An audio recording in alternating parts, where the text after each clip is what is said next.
Good morning. Welcome to the Civic Pulse with David Bonnier and Brian Brady. We have an amazing guest today, Professor Ted Williams. He is the Social Sciences Chair of Kennedy King College in Chicago. He's also an actor, an author, an activist, and I'm probably a few other things that I'm forgetting, Ted. But thanks for joining the show. How are you doing today? I'm fantastic. I got to throw that dad and husband in there too, or they'd be really offended, And that feels like a full-time job many days, So that's the most important role too, right? yes, absolutely. It's good to be here. Thank you all for having me. Great. Well, Ted, let's just start with, how did you come to wear so many professional hats? What's your professional journey? Yeah. So, I am, first of all, once again, thankful to be here and I appreciate having the conversation with you all. I'm a firm believer in a spiritual sense that we all have a calling and a certain gifting that we have been endowed with. And I think much of our career journey is sort of figuring out what that thing is that we are uniquely qualified to do, and we have a burden on our hearts for. And so, for me, as I kind of journeyed through life, I realized that I wasn't good at a bunch of stuff. You tried different things, and I tried being a musician as a kid and took piano and saxophone and all these things. And my dad was in the car business when I was growing up, and so at one point he thought that I would follow in his footsteps. And I realized I would be washing cars for my dad in high school, and I'd be making musicals and plays while I was washing the cars and writing songs. And I go, this ain't gonna work for me, man. So I realized that at an early age that I had a connection to the arts. My mother was a vocalist, and she was created fashion, and so she was very artistic. My dad was a businessman. And so I had a little bit of both of them in me. And I realized my mother was an educator as well. And so I found my way into the artistic space. But my mother always pushed me to go to school and make sure that I was, kind of connecting that. I remember at 18, I thought about not going to school to pursue acting full time. And I had an agent that told me, hey, you can always come back and do this. My mother was like, you got to get those degrees, honey. And so, so that was helpful for me. But I realized I probably was only really good at a couple things. And one of them was sort of, the artistic public speaking space. And the other was I realized, and I remember sitting in fourth grade, and my teacher, Mrs. Gorman, came up to me. I have a picture of her on the wall because I've got my fourth grade in my office. And great. She started talking about the civil rights movement. And I remember in fourth grade being in South suburban Chicago in a very ethnically mixed community, which was undergoing white flight, by the way. I didn't realize this until later. But I immediately felt a connection to these stories of the 60s. And I said, well, in fourth grade, I said, well, if they had not fought how they fought, I would not be sitting here. This was 1985. I was in fourth grade. Yeah. And I realized I had an obligation to fulfill some of that work. And so artistically, academically, those things, those connections just started to happen. And honestly, I've been doing the same kind of work since then, trying to educate primarily and using the various tools that I have at my avail, the artistic piece, is the writing, to really kind of help us this country to actually, be great one day, not again. Leaned into its promise. You do amazing work on the South Side of Chicago, helping both young and old people at the city colleges of Chicago. Yeah. And you and I partner on a new community leadership certificate program that's just launching next week. Very excited about that. So excited. I'm so excited. And a student called me yesterday about it, and he's just ready to roll. So this is good work. That's awesome. Let's jump into, you're an expert on Martin Luther King and his work. And I've read you say, we overemphasize the dreamer part of Martin Luther King, and that the social agitator Yeah. and the spiritual uplifter.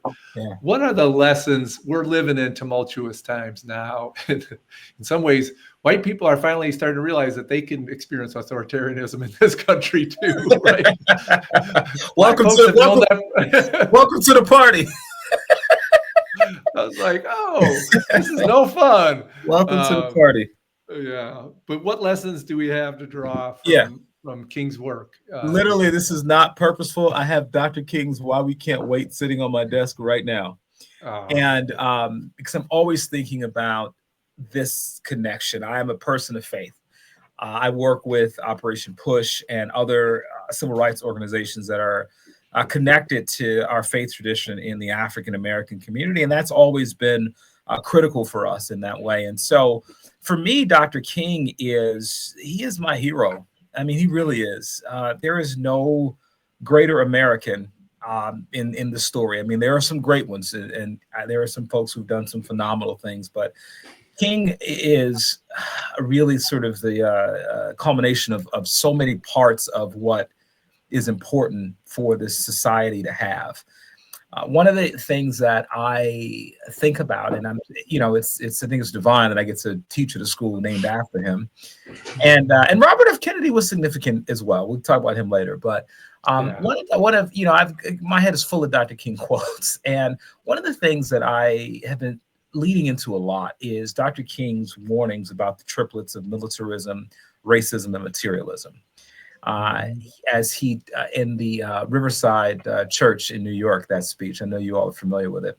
Yeah. And so, as I look at all that we are dealing with in the world, I go, man, King was prophetic, because these triplets of militarism, racism, and materialism, they are with us. And, the current administration represents them in spades. I mean, that is who they are and what they are. And so for me, we must understand, if we relegate King to the I Have a Dream speech, which so many people on the right like to do, by the way, we miss the opportunity to change the society. Dr. King was a reparations proponent. The book Why We Can't Wait is about why we cannot be moderate in the pursuit of justice, that moderation will destroy us, right? King said that the civil rights movement really didn't cost the country anything. And so he said, well, now we're going to talk about paying, and the country actually having to shell out cash, resources, et cetera. And honestly, I will tell you, as good-willed as people can be when laws change to say for public accommodations, that sort of thing, when you start messing with people's pockets in a capitalist system, some of that goodwill dries up. And I am a firm believer that cheap grace does not get us anywhere. I am all for the moral aspect, the forgiveness, the love, the community, the beloved community, the society, the good society Dr. King was pushing for. And I think that those kumbaya moments are very important. But at the end of the day, we are in a system that has limited resources. And with that, we have to make some very hard decisions about what kind of society we're going to have and who's going to benefit and who's not. And that's the King that was killed. That's the King that was not popular. That's the King that is not talked about as much. And I am really committed to making sure that King lives, because that King is the one I think is going to actually transform this society today. The famous America gave Black Americans a bad check, right? Yeah. Insufficient funds. Insufficient funds, yeah. David, you were a fourth grader in the 60s. No. In the 50s, it was. In the 50s, late 50s. Thank you, though. I'm giving you an extra. You should have left it alone. Give me 10 more years. Okay. He might have put you in the 80s with me in fourth grade. You could have just said sure, whatever. Yeah, I grew up in Evanston. My parents saw that we're in a white neighborhood in Northbrook and said, post King, we want to raise our kids in a diverse school system. And so I was a fourth grader in the 70s in Evanston. King kind of changed my life in that way, I believe. David, how did King affect you personally in the civil rights movement? You growing up in Hamtramck, Michigan. Yeah, Hamtramck was a city of about 50,000 when I was there. It was African American, Polish, and Ukrainian city, and so I grew up in a mixed culture. Literally, I mean, my grandfather used to take me to the Ukrainian churches all the time, and the picnics and the cultural center. And the African American community was very robust at that time, and involved myself with them in a variety of different, as a kid, as athletic stuff and all those kinds of pieces, church pieces. But King was a huge hero, and Judy and I were just talking last night about where we were, when I think it was April 15th. I can't remember exact date when he was killed, but in '68. But I remember being in Mount Clemens, a district that I ended up representing in the Congress, and I was a social worker. I worked with young boys and who were termed "quote unquote" delinquents back then. They don't use that term anymore, thank goodness. But and I was with them in the youth home, and that occurred. And I remember the great feelings that the kids had, and that I was with at that time. Especially the African American kids in the youth home. And then I remember looking out and seeing the fires off of the building in the city. So it was just a very emotional time that you felt like you were, they sucked the hope out of you a little bit that night, a lot actually, and to a lot of people. But I remember the King's speech that you referred to, Ted, earlier, the Riverside Church speech, which was huge.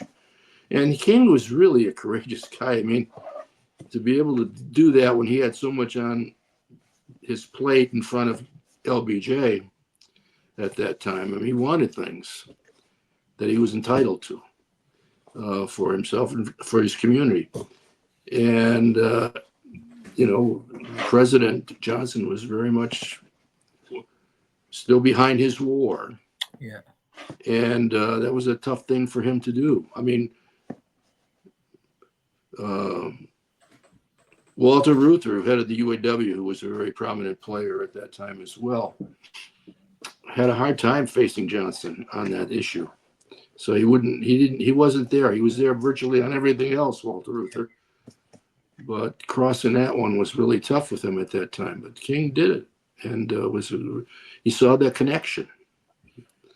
And that connection is really important for us to see in terms of where we are as a people, a community, a country, neighborhood. It's the connection piece is really significant, and he was able to move us in that direction. We had, the speech he gave at the memorial in Washington, Lincoln Memorial, and on the Mall. He had given pretty much the same speech in Detroit. Very close to that. I think it was a month or two earlier in Detroit. And we had a big crowd. For us, it was a big crowd. It had 35,000 people come to listen to it. So important man in world history.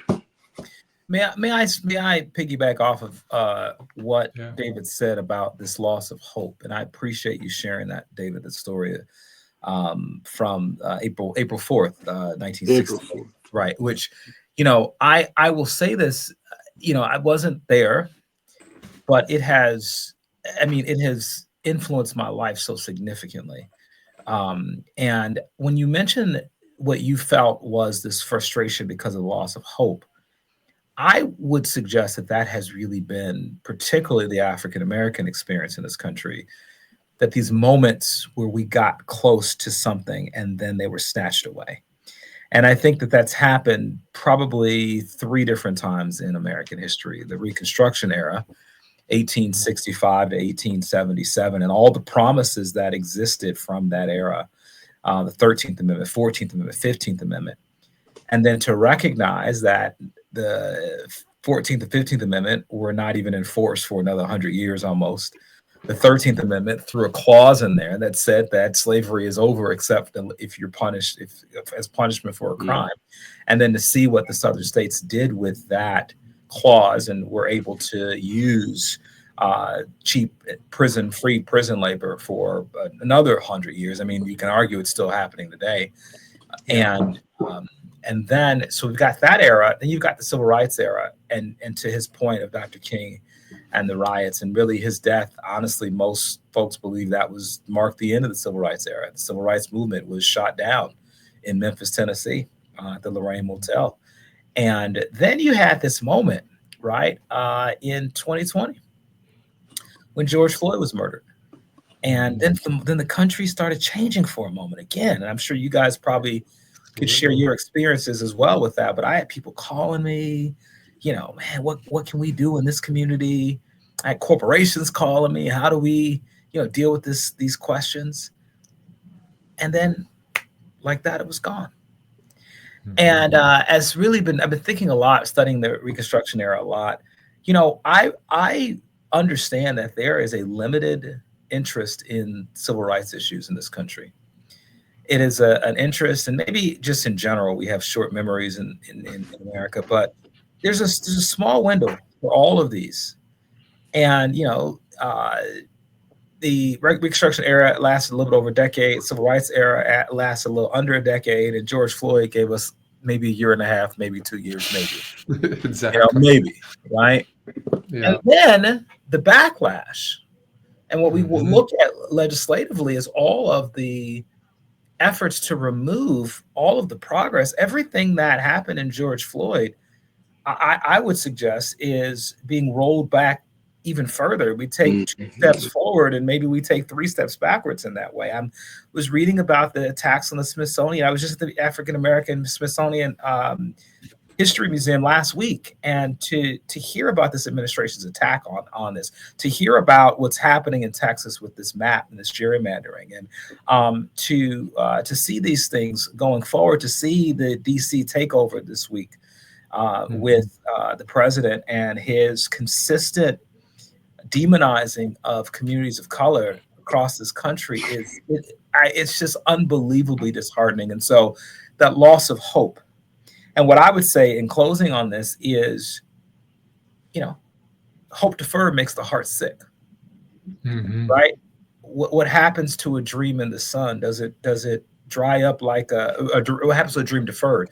Does it dry up like a raisin in the sun, or does it explode? To quote Lorraine Hansberry. And I hope that at some level we don't get to the place where people, their frustration with the lack of hope and equality and justice boils over into something that we don't want to see. Do you think, Ted, that the election of Obama was also a fourth moment of hope? Yeah, I'll take that.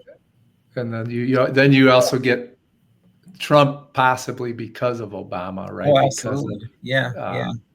That's that same. Yeah, I guess I didn't include Obama. I probably should have, but I didn't include Obama because I may reconsider this, but I felt like Obama was more of a symbolic. He was a symbol of hope. This was a symbolic moment. The Reconstruction era was substantive hope. The Civil Rights era was substantive hope. And I would even argue the George Floyd era was substantive hope. There was legislative changes that occurred. I'm on the Illinois Reparations Commission. There are 3 state-level reparations commissions across the country: California, New York, and Illinois. And those really only came about because of the movement post-George Floyd. I mean, people weren't talking about this or willing to do this. And so I think Obama, as much as I love Obama from Chicago, I went to U of C. He was there teaching there when I was there. The weight of all of this was dropped on one man's shoulders. And I think really the progress that he represented was really more symbolism than it was actually substantive. And that is not all history. I wouldn't even, I don't even know that I would give him 50% of it, you know? I think the politics, David and I are a little more to the left on economic issues than the President Obama was. But I clearly remember it. I was managing a large civic education program at the time, and the African-American teacher standing up after the election of Obama and said, "This is the first time I've ever felt like an American." And I was like, first time I've ever felt a little bit of hope for this country. And she was a South Side high school social studies teacher, right? That's awesome. Yeah. But then if we went back and interviewed her now, I suspect, it would be a different story. And I don't listen, symbols do matter, right? If they didn't matter, I'd be okay with the Confederate flag flying around. If they didn't matter, I'd be okay with, all of the tributes to the Confederate soldiers. So symbols do matter. And Obama, what he did was change the view for a generation of what was possible for people that did not, that looked differently than what we were used to in the country. And that is important. So I was on a call last night. They had tens of thousands of people. It was called 1 Million Rising. And it gets me to thinking about King. And I thought it was a pretty good call because they were really trying to get to some actions, against how we could use civil disobedience and protest to resist, although we don't control any of the branches of power at the moment. And one of their tactics was, I guess there's an airline that's making a lot of money, ferrying immigrants out of the country and, targeting that airline with multiple actions, things like that. They're discussing different strategies. What do you think, both Ted and David here, how much do you think we can use civil disobedience and protest to successfully protest this current regime? I think we have no other choice. It's one of the mechanisms, one of the few structured mechanisms politically and constitutionally that's open to us. So we have to use and be creative in how we use it as much as we can. It's a powerful piece. I mean, it's your voice. Mm-hmm. It's being there. It's showing up. It's existing to take it on. And Ted, you're not used to me, but I always reference the Ukrainian people because, I mean, they've had to do this for 1,000 years as well. They've been under the yoke of the Russians, primarily. Others, but primarily the Russians. And they have enormous resilience. They're tired, they're weary, of course, because of this war and all of that, but they're a tough, smart, resilient people. There's something in Galatians. Let us not lose heart in doing good. Mm-hmm. And in due time we shall reap if we do not grow weary. Something to that effect. But the point in there was we have to keep going and encouraging each other and holding each other up and moving forward. So what you did last night, Brian, is great, and the No Kings movement across this country was fantastic because it got millions of people involved. And sometimes those pieces are more significant, in fact, often more significant than the legislative pieces, which are some difficult to understand or the more remote. So yeah, we gotta get out there and do what we need to do. Get our marching shoes on and our walking shoes and our creative thing going up here, and figure out ways in which to reach people. Actually, we're not doing it politically very well in terms of our party, my party, your party. So we might as well do it on moral issues. And this is as high as I think it gets in terms of moralistic issues. Ted, what tactics do you think might work now in resistance? Yeah, so there's a wonderful book that I've been reading called How Change Happens by Leslie Crutchfield, I think her name is.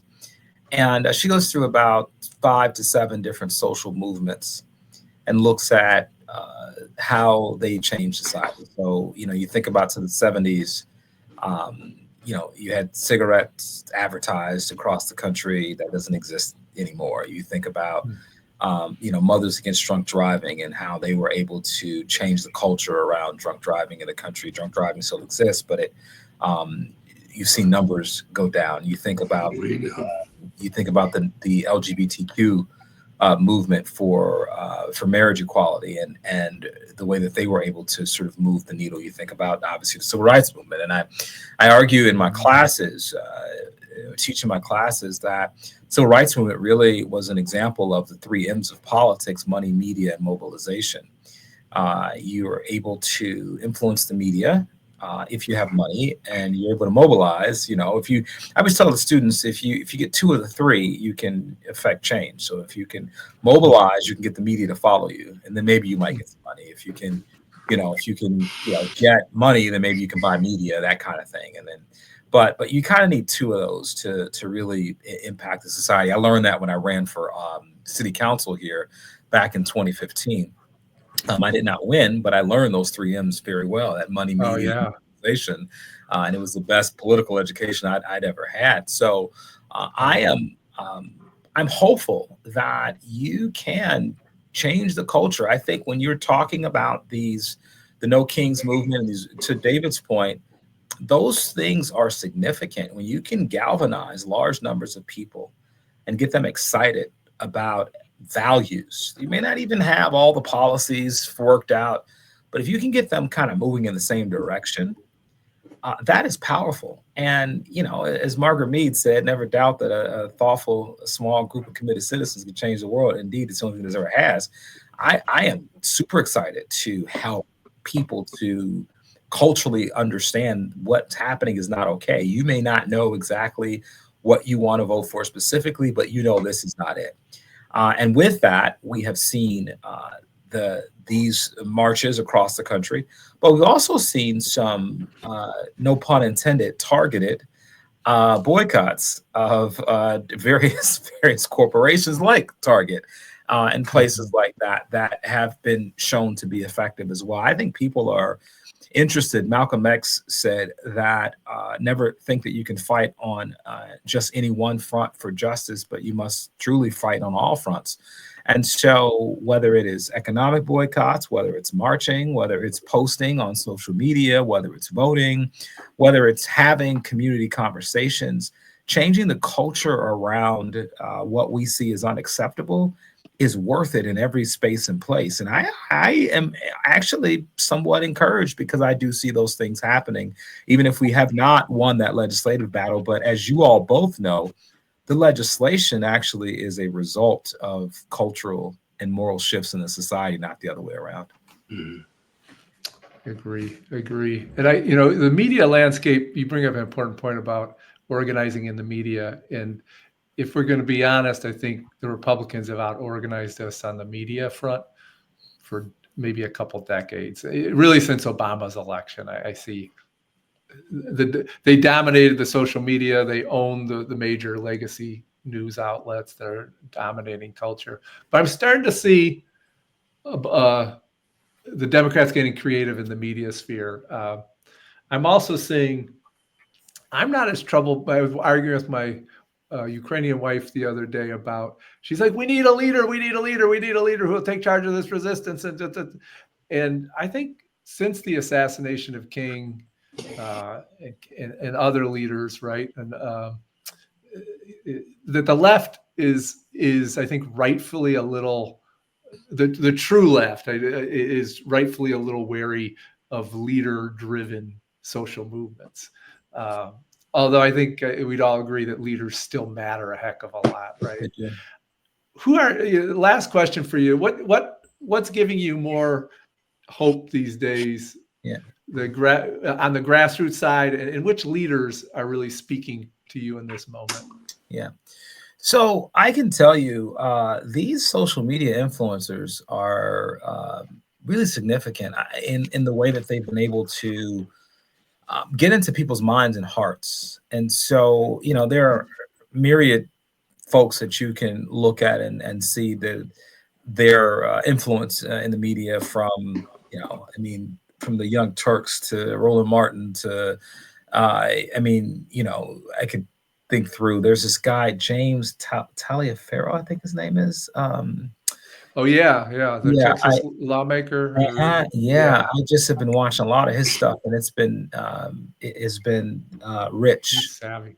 Yeah, it's been really rich, and so there's a lot of hope there. I mean, you got folks who now. I think the one thing I will say about the Trump era is that it has demystified running for public office. Right? I mean, I think that people used to always think, well, I have to be this, and I have to have this, and I have to, and honestly, they don't. You realize they don't. So you see, younger folks running for various offices with no experience.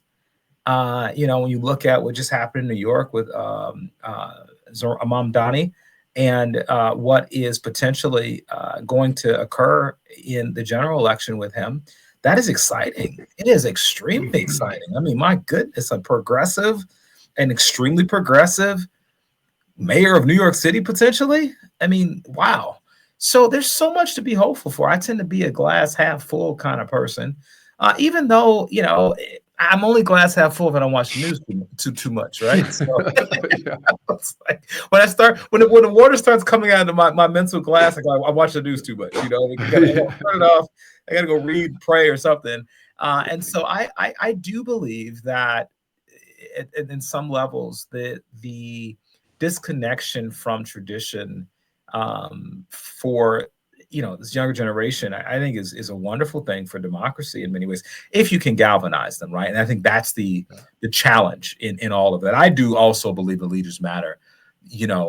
Donald Trump is, whatever you may think about him, he has been effective. He's been an effective leader of the Republican Party in the way that he has been able to grab folks. And I mean, in spite of himself, over and over and over again, he has figured out a way to tap into the hearts and minds of a group of people in this country. And we need a democratic equivalent to that. And I think, as you all know, because I'm sure I'd love to hear you all's thoughts on this, the Bernie Hillary issue, war, if you will, or battle, whatever it was very telling about progressive politics. I think that there are some moderate Democratic candidates that could win this next election, but they're not going to win the hearts of the progressives, and there might be another sort of war on our hands in that way. And so you got to find someone who is progressive enough to grab the folks on the left, but then I don't even want to say moderate enough. I really don't even want to say moderate enough. But can hold the center in some fashion. Yeah. I don't know if we have much to add to that, Ted. I think you summed it up pretty well, David. No, that's a good summary. We've talked about this question for a few weeks, so we've explored it on this show quite a bit. And then we've named names, and one of the names that I always throw out is the guy who put you on the commission, because JB Pritzker for our viewers. So I started out with, well, let's see how he does, because when he started, got elected. Yeah, he's done pretty well, I think. I think so as well. And I think he's got pieces that would really work, but we'll see. It's early yet, but I've been encouraged. I mean, there are really, really great young progressives out there. Some in the Congress, some in the local government, some in the church. They're wonderful people that we will get to make a judgment on. And if they have aspirations politically, then we'll see. Yeah. I think Gavin Newsom is definitely going to be it looks like he's going to be running as well. And I'm not a big fan of his. I was going to say that. I knew that was coming, because I knew that was coming. So, but David, you don't realize he's mastered the art of social media troll, Gavin Newsom, which is the number one requirement now. He had an all caps social media blast yesterday, imitating Donald Trump, talking about his Liberation Day. He's becoming the #1 Democratic troll. Yeah. And it's, that's political theater, which, on most days I'm like, we don't have time or energy for that. But in reality, it gets people's attention, and it tends to work in the Trump era. Yeah, maybe so. Yeah. And there's a need we're looking for a little bit for an alpha leader. It could be a female or a male, but I think that plays a role in this social media. It's almost like showing your colors. If you're an animal, you have to show you can be a dominant political leader in that social media. Yeah, and you know what? But is that? And I think maybe David's feeling this way too. Is that beneficial to our society?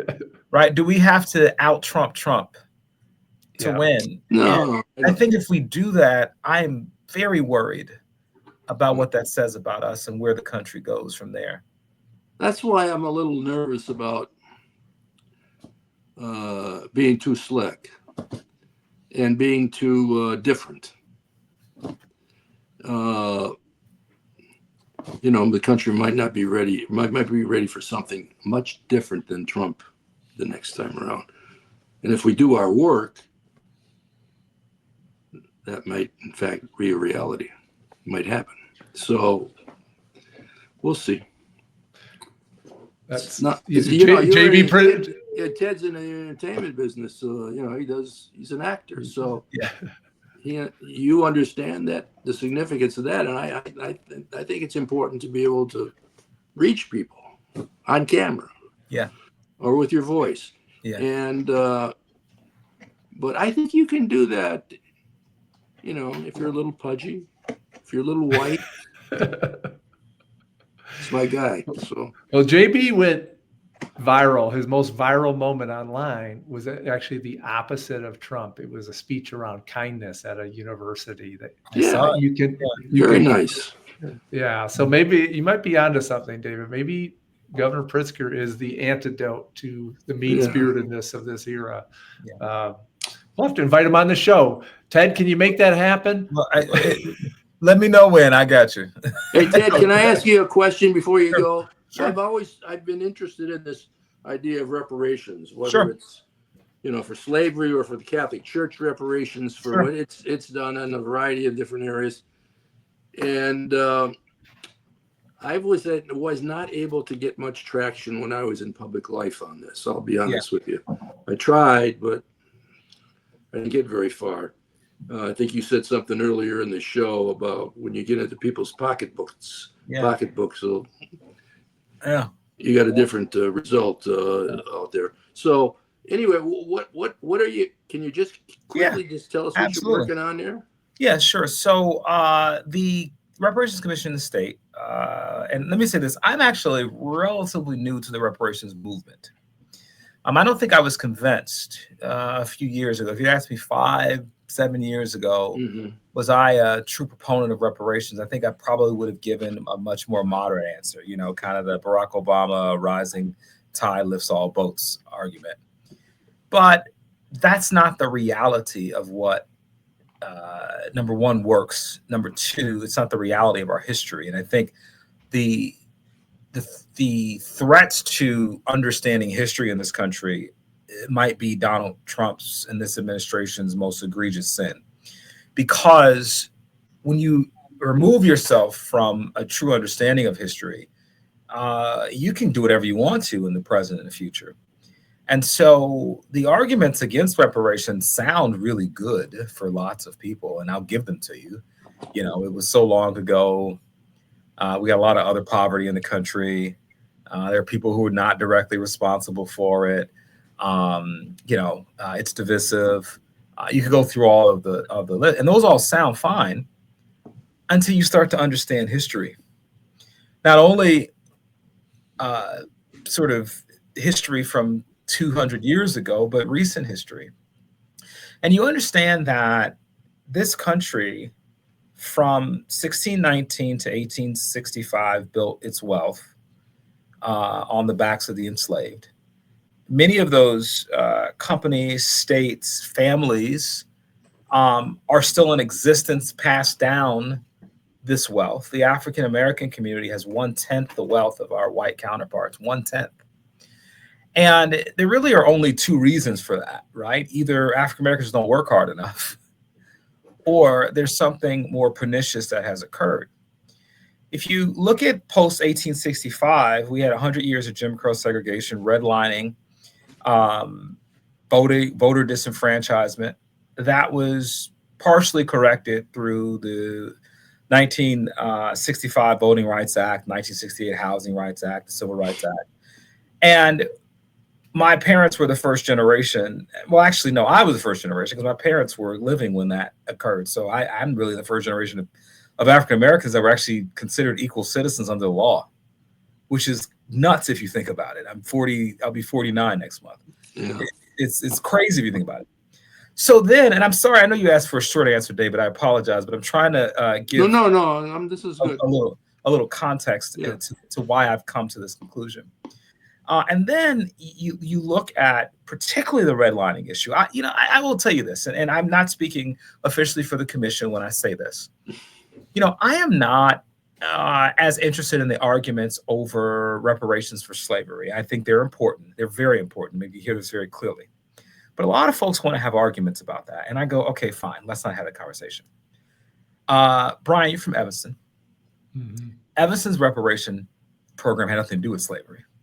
It had everything to do with the devaluation of housing that had been done through redlining and contract buying of housing and that kind of thing and block busting. And for me, we could start the conversation on reparations, which I actually prefer to call reparative justice, by the way, because, talk about marketing and branding and all these things. And okay, fine, let's not talk about reparations. Let's talk about reparative justice. And we could literally go back 50 years, 75 years with people who are still alive today and make amends for what the federal government did to them. As you saw in Manhattan Beach, California, there was a family that had eminent domain. Their African-American family lost their very valuable property. The government, under Gavin Newsom, ended up paying them, I think it's $20 million that they were owed. There are thousands upon thousands upon thousands upon thousands of cases like that in this country that have occurred within the last 50 to 75 years. So for me, the reparations conversation, for all those who it's too controversial and it's too much, we can change the name and call reparative justice. And we can start going backwards there. And I could spend my whole lifetime trying to help those people from the last 75 years get justice before we even get into a conversation about slavery, which is still an important conversation. But I also am politically practical too. And there's a lot of good work that can be done. And I don't know how you make the argument. On the west side of Chicago, for instance, contract buying, I read a study that showed that there was something like $4 to $6 billion of wealth that was lost from homeowners on the west side of Chicago over the last 50 years. How do you make the argument that those people don't deserve justice? Mm-hmm. And that, to me, I like to have the reparations conversation backwards. And we do it that way. I think that, for me, I think it's a seamless argument. And of course, there are arguments against that. But I just don't understand how, as Dr. King said, you cannot have a first-class nation with second-class citizens. We either deal with these issues of inequality or this country does not survive. We understand the lessons from Rome and other societies like that. And the most dangerous part of this particular president, I believe, in addition to other things I've said, is that he does not see America as one, this e pluribus unum idea. He sees America as one for his people that are like him, but everyone else is an enemy. So, when he talks about DC, he doesn't talk about it as a place that is a part of his country. He's talking about Chicago. He doesn't talk like that. He doesn't talk about Baltimore. He doesn't talk like that. He's othered the majority of the country. And so in that, Dr. King was very clear, the society will not survive. And so for me, the reparations question is about American survival. if you don't fix this wealth gap, what the heck do you think is going to happen in the next 10 years, 20 years, 30 years? And when we look at our inner cities particularly, and he talks about them as being, these horrible places with crime and violence and all these things. These are American cities. If you don't do anything about them, we leave an entire swath of this country behind. And the idea that we're going to survive, Lincoln said a house divided against itself cannot stand. I think we are stronger together. And that, I think, has to be the conversation about reparations, reparative justice, and really politics in general. Okay, good answer. We saved the best for last. That was the best answer and the best question. So, David, next time, maybe you lead the interview. That means I got to work. That was all. It's all been a great interview. But I think. Thank you for doing it. Thank you, guys. Thanks, It's an honor to be here. I'd be happy to join you any other time. What you're doing is so important. So thank you for having me. Thanks, Ted. Have a great day and look forward to talking to you again sometime soon. Take care. Bye-bye.